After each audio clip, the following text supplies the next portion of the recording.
আজকে খোলা আকাশের নিচে আমার মানুষ, মেহনতি মানুষগুলি ঘুমাবে, বস্ত্রহীন থাকবে। আজকে মা তার বাচ্চার মুখে খানা তুলে দিতে পারবে না। আজকে বাচ্চাকে বস্ত্র পরিধান করতে ব্যর্থ হয়েছে তার বাবা। আজকে হাজারো মানুষ তার বাচ্চার মুখে খাদ্য দিতে ব্যর্থ হয়েছে। আপনি এসির মধ্যে থাকবেন তো মেনে নেওয়া যায় না, এটা মেনে নেওয়া যায় না। যে দেশের মানুষ এখনো বস্ত্রহীন চলছে, যে দেশের মানুষ এখনো চিকিৎসাবিহীন মারা যাচ্ছে, যে দেশের মানুষ আজকে ডাস্টবিনে কাক কুকুরের সাথে খাদ্যের জন্য লড়াই করছে, সেই দেশের টাকা দিয়ে ওখানে মূর্তি স্থাপন করা হলে বাংলাদেশের মানুষ মানতে পারে না, আমি সহ্য করতে পারি না। এদেশ কার বাবার দেশ নয়, এদেশ কার দাদার দেশ নয়। আমাদের টাকা দিয়ে মূর্তি স্থাপন করতে দেওয়া হবে না। আন্দোলন করবো, সংগ্রাম করবো, জিহাদ করবো, লড়াই করবো।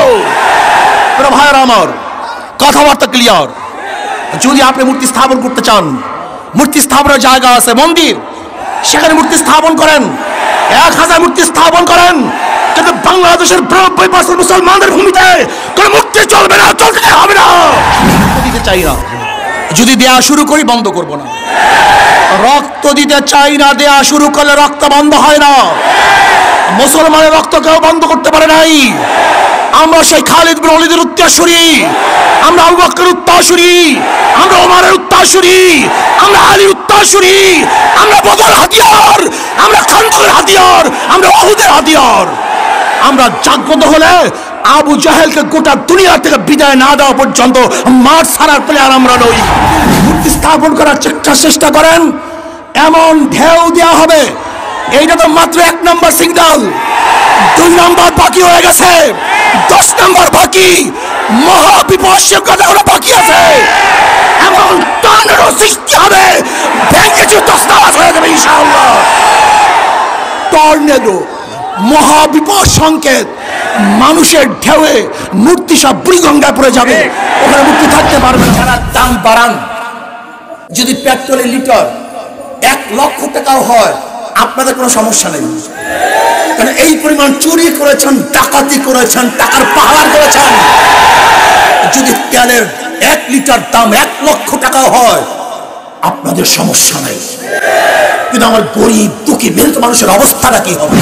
প্রথমে লুচ্চা এবং চামড়া ব্যবসায়ী, আজকে ওলামায়ে কেরামদেরকে ধর্ম ব্যবসায়ী বলে, তোর তো চামড়া ব্যবসায়ী, লুচ্চা কোথাকার, নাস্তিকের গোষ্ঠী, ধর্ম নিয়ে কথা বলো।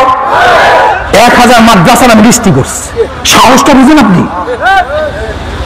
অথচ কোনো মাদ্রাসায় ধর্ষণ হয় না, যে প্রতিষ্ঠানে ধর্ষণ হয় তার বিরুদ্ধে লিস্টি হয় না।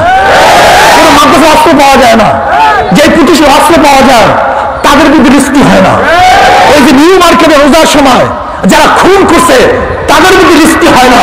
আর যে মাদ্রাসা সবসময় কোরআন তেলাওয়াত হয়, দুরূদ পড়া হয়, যেখানে তাহাজ্জুদ নামাজ পড়া হয়, তার লিস্টি হয়। এই লিস্টি যারা করছে তাদের হাত ভেঙে দেওয়া হবে।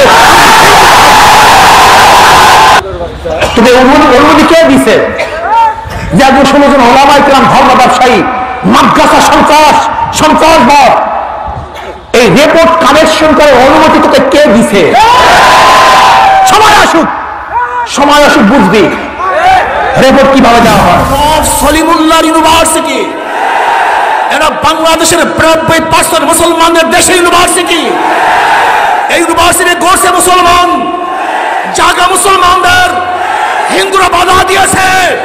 কাজী ইউনিভার্সিটিতে কোন ধর্মভিত্তিক সংগঠনকে কেউ যদি বাধা প্রদান করে, ওর আঙ্গুল ভেঙে হয়ে হবে, হাত ভেঙে হয়ে হবে, চক্ষু পুড়ে দেওয়া হবে ইনশাআল্লাহ। প্রিয় ভাইয়েরা আমার, আজকে ধর্ষণ বিরোধী আন্দোলন চলতেছে।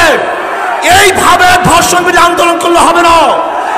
আমরা সবাই আমাদের সবাইকে মাঠে নামতে হবে, ঐক্যবদ্ধ আন্দোলন করতে হবে, সংগ্রাম করতে হবে, গোটা বাংলাদেশকে অবরোধ করতে হবে। যদি আমরা অবরোধ করতে পারি, আন্দোলন করতে পারি, তাহলে ধর্ষণ মুক্ত একদম এই বাংলাদেশের জমিনের মধ্যে কোনো নাস্তিক রাখা হবে না ইনশাআল্লাহ। ইনশাআল্লাহ হতে হবে, নাস্তিক জীবনে আন্দোলন করতে হবে, সংগ্রাম করতে হবে, ইনশাআল্লাহ জীবন দিতে হয়। রক্ত দিতে হয়, সময় দিতে হয়, টাকা দিতে হয়। কে কে রাজি আছে? নারায়ে তাকবীর, নারায়ে তাকবীর। আমরা গম পাই না, অমুক পাই না, তমুক পাই না, কিচ্ছু দরকার নাই, কিন্তু মনের মধ্যে আমরা শান্তি পাই, যে শান্তি কোনোদিন প্রকাশ করা যাবে না। আমার ভাই, আমার বোন, আমার বাবা, আমার চাচা, আমার পাড়ার লোক বেঈমানদের আদর্শ বাস্তবায়ন করার জন্য চেষ্টা করছে, কিন্তু আব্বার রাসূলের আদর্শ বাস্তবায়ন করার জন্য জীবন দিয়েছি, রক্ত দিয়েছি। ইয়া নবী আল্লাহ, আমি ঐক্যবদ্ধ হবে, তার সংগ্রাম করবে, আন্দোলন করবে, অযোধ্যায় বাবরি মসজিদ থাকবে, স্থাপন করবে, তার জন্য লড়াই করে যদি জীবন দিতে হয় মুসলমান জীবন দেবে ইনশাআল্লাহ।